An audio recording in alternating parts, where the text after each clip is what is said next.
வணக்கம். நீங்கள் இணைந்திருப்பது லஞ்ச் பிரேக் செய்திகளுடன். செய்திகள் வாசிப்பவர் நிலுஜா ஜெயபாலன். மின்னேரியா தேசிய பூங்காவின் யூனிகார்ன் என்ற பிரபலமான காட்டு யானை சில நபர்களால் சுட்டுக் கொல்லப்பட்டுள்ளதாக சுற்றாடல் அமைச்சர் கலாநிதி தம்மிக்க படமேந்தி திங்கட்கிழமை பாராளுமன்றத்தில் தெரிவித்துள்ளார். இது தொடர்பில் மேலும் தெரிவித்துள்ளதாவது, கடந்த 15ஆம் தேதி யானை மீது துப்பாக்கிச்சூடு நடத்தப்பட்டிருக்கலாம். யானையின் சடலம் வனவிலங்கு அதிகாரிகளால் திங்கட்கிழமை கண்டெடுக்கப்பட்டுள்ளது.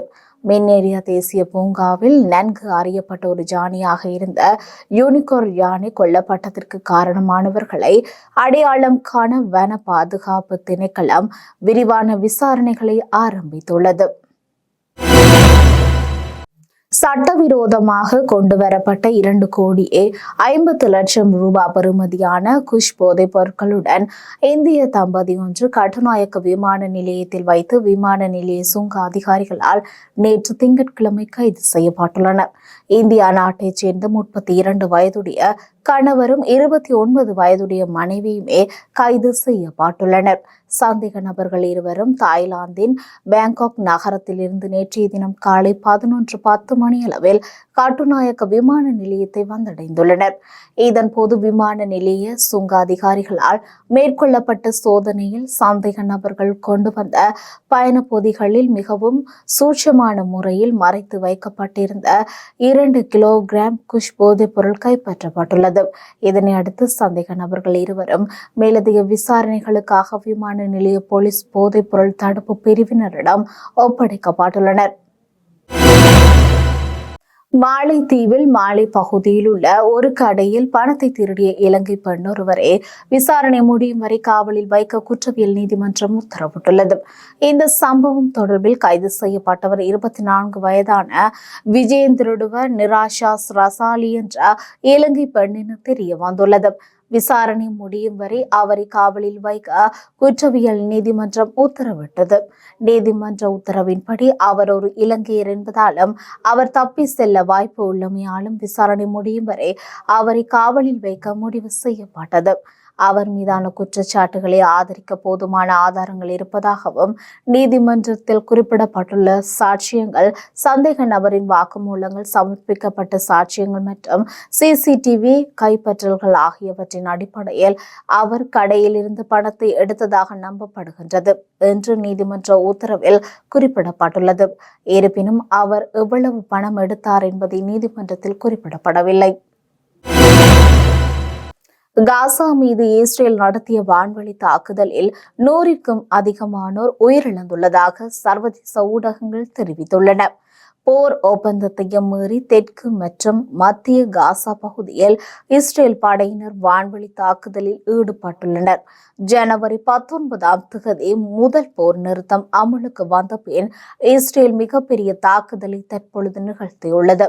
இது தொடர்பாக இஸ்ரேலிய பிரதமர் நெதன்யாகு கூறுகையில், பணிய கைதிகளில் விடுவிக்க மறுப்பது மற்றும் அனைத்து போர் நிறுத்த திட்டங்களையும் நிராகரிப்பது போன்ற நடவடிக்கைகளில் ஹமாஸ் படையினர் ஈடுபடுவதால் மீண்டும் தாக்குதலை தொடங்கியுள்ளதாகவும், பணிய கைதிகள் விடுவிப்பில் ஹமாஸ் அமைப்பு விதிகளை கடைபிடிக்கவில்லை என்று, இதனால் கூடுதல் ராணுவ படைகளுடன் ஹமாஸிற்கு எதிராக இஸ்ரேல் போராடும் எனவும் அவர் குறிப்பிட்டுள்ளார்.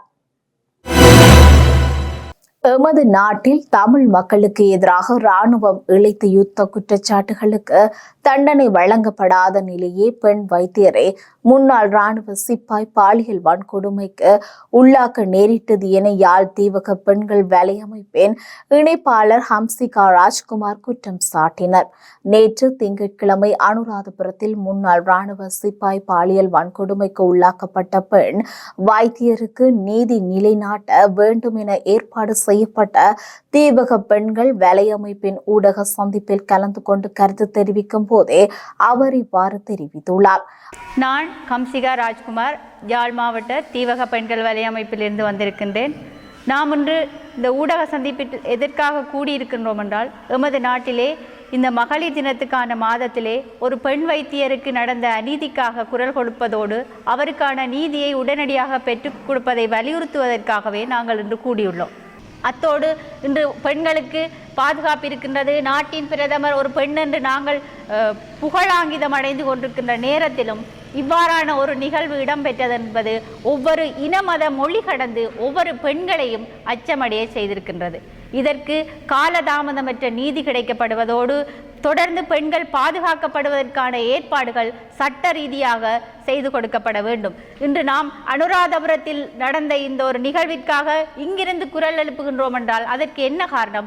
நாங்கள் இன மத மொழி கடந்து பெண்களாக ஒன்றிணைந்துள்ளோம். இனி எமது நாட்டில் எந்த ஒரு பகுதியிலும் பெண்களுக்கு இப்படியான அநியாயம் நடக்கக்கூடாது. எங்கள் மதிப்புக்குரிய பிரதமர் அவர்களிடம் நாங்கள் வேண்டிக் கொள்வது, பெண்களுக்கு இணைக்கப்பட்ட அநீதிகளுக்கு காலதாமதமற்ற உடனடி நீதி கிடைக்க வேண்டும். அதோடு அவர்கள் மேலும் எவ்வாறெல்லாம் பாதுகாக்க முடியுமோ பெண்களை பாதுகாப்பதற்கான சட்டங்களை எமது அரசாங்கம் உடனடியாக எடுக்க வேண்டும்.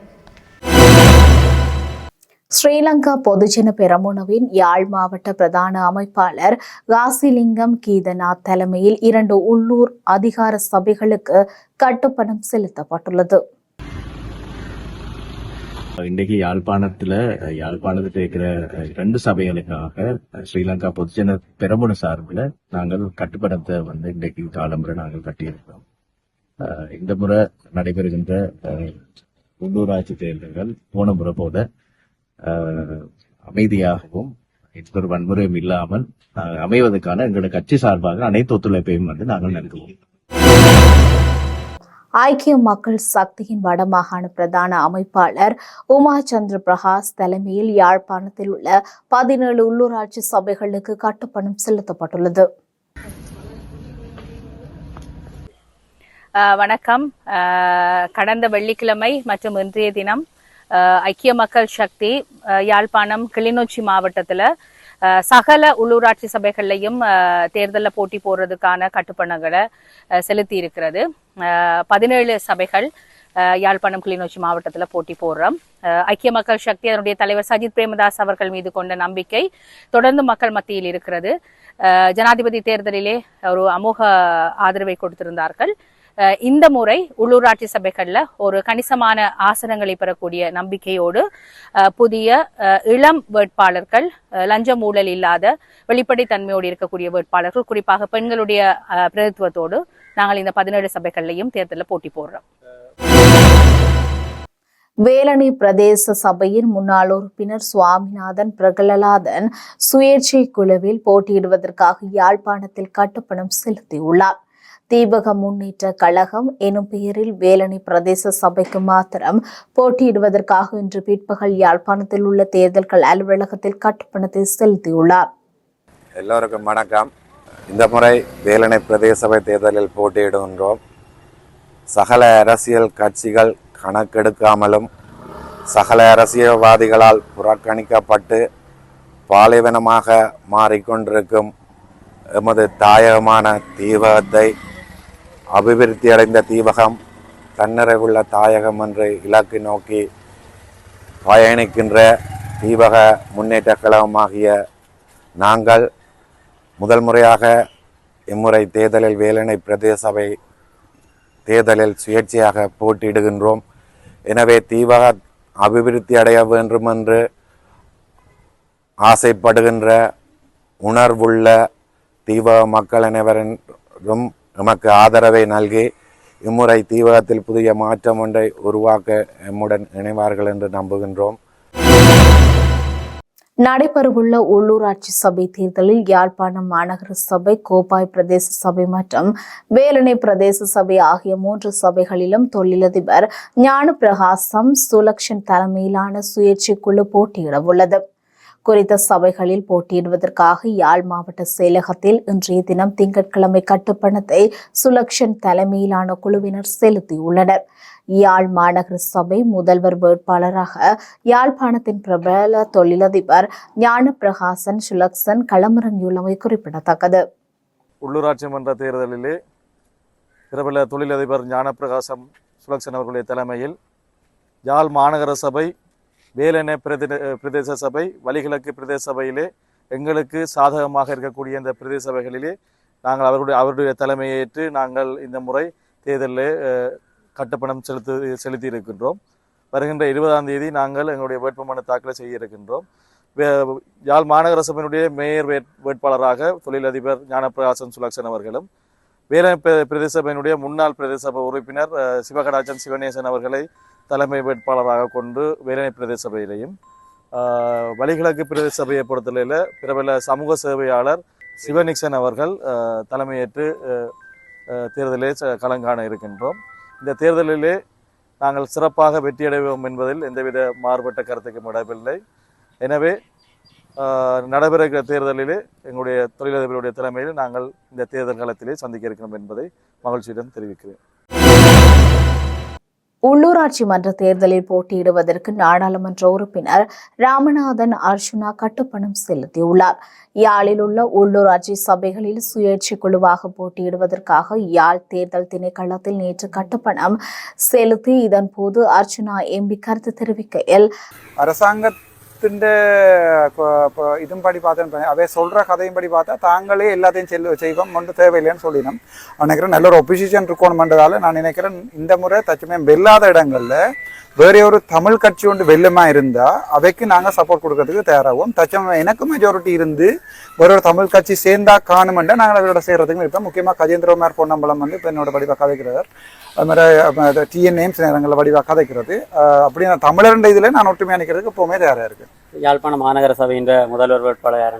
கௌசல்யா நவேந்திரன். நான் இந்த முறையும் சொல்றேன், உங்களுக்கு என்ன ஒரு ஓப்பனாக உண்டு. அங்கே மாகாண சபையில் வடக்கு மாகாண சபையில் இளஞ்செட்டியன் ஐயா தன்னுடைய நீதித்துறையிலிருந்து விலக்குவாரா இருந்தால் அவர் என்னோட தான் நிற்பார். அவர் என்னோட நிற்பார் இல்லை, நான் அவரோட நிற்பேன். எங்களுடைய கட்சிக்கும் அவரை தலைவராக நாங்கள் அவரை தான் எடுத்துக்கொள்வோம்.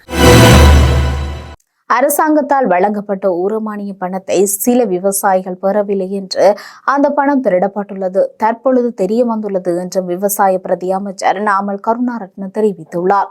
நாடாளுமன்றத்தில் இன்று நாடாளுமன்ற உறுப்பினர் சுசந்தகுமார நவரத்ன எழுப்பிய கேள்விக்கு பதிலளிக்கும் போதே விவசாய பிரதி அமைச்சர் இதனை தெரிவித்துள்ளார். அனுராதபுரம் மாவட்டத்தில் மட்டும் 155 விவசாயிகளுக்கு வழங்கப்பட்ட ஊரமானிய பணத்தில் திருடப்பட்டுள்ளதாக துணை அமைச்சர் தெரிவித்தார். இந்த சம்பவம் தொடர்பாக ஒரு அதிகாரி தற்பொழுது கைது செய்யப்பட்டுள்ளதாக விவசாய துணை அமைச்சர் மேலும் தெரிவித்துள்ளார். சில விவசாயிகளிடமிருந்து உரமானிய நிதியை முறைகேடாக பயன்படுத்தியது தொடர்பாக குற்றப்புலனாய்வு துறையில் புகார் அளிக்கப்பட்டுள்ளதாகவும் மேலும் விசாரணையில் நடைபெற்று வருவதாகவும் விவசாய துணை அமைச்சர் நாமல் கருணாரத்ன தெரிவித்துள்ளார். 2025 உள்ளூராட்சி மன்ற தேர்தலுக்கான வேட்பு மனுக்கள் ஏற்றுக்கொள்ளல் நேற்று தொடங்கியது. நேற்று அங்கீகரிக்கப்பட்ட 6 அரசியல் கட்சிகளும் 11 சுயேட்சை குழுக்களும் தேர்தலுக்கான வேட்பு மனுக்களை சமர்ப்பித்தன. மாவட்ட தேர்தல் அதிகாரிகள் மேற்பார்வையின் கீழ் மாவட்ட செயலகங்களில் தினமும் காலை 8:30 மணி முதல் மாலை 4:15 மணி வரை வேட்பு மனுக்கள் ஏற்றுக்கொள்ளப்படுகின்றன. வேட்பு மனுக்களை சமர்ப்பிப்பதற்கான கடைசி நாள் 20ஆம் தேதி நண்பகல் 12 மணியாகும். அதே நேரத்தில் பாதுகாப்பு வைப்பு தொகையான கடைசி நாள் நாளை நண்பகல் 12 மணியாகும். 336 உள்ளூராட்சி மன்றங்களுக்கான அஞ்சல் வாக்கு விண்ணப்பங்களை ஏற்றுக்கொள்ள நேற்று நள்ளிரவுடன் நிறைவடைந்துள்ளமை குறிப்பிடத்தக்கது. சட்டவிரோத மீன்பிடியில் ஈடுபட்டு இந்திய மீன்பிடி படகொன்றுடன் இந்திய மீனவர்கள் 3 கடற்படையினரால் நேற்று கைது செய்யப்பட்டுள்ளனர். யாழ்ப்பாணம் நெடுந்தீவுக்கு அப்பால் மேற்கொண்ட தேடுதல் நடவடிக்கையின் போதே இந்த மீனவர்கள் கைது செய்யப்பட்டுள்ளனர். கடற்படையினரால் கைது செய்யப்பட்ட இந்திய மீனவர்கள் 3 மேலதிக சட்ட நடவடிக்கைகளுக்காக காங்கேசன் துறைமுகத்திற்கு அழைத்து வரப்பட்டுள்ளனர். மேலதிக சட்ட நடவடிக்கைகளுக்காக யாழ் மயிலடி மீன்பிடி பரிசோதகரிடம் ஒப்படைக்கப்பட்டுள்ளமை குறிப்பிடத்தக்கது. இத்துடன் எமது லஞ்ச் பிரேக் செய்திகள் நிறைவடைகின்றன. தொடர்ந்தும் இணைந்திருங்கள் எமது அடுத்த பிரதான செய்திகளுடன்.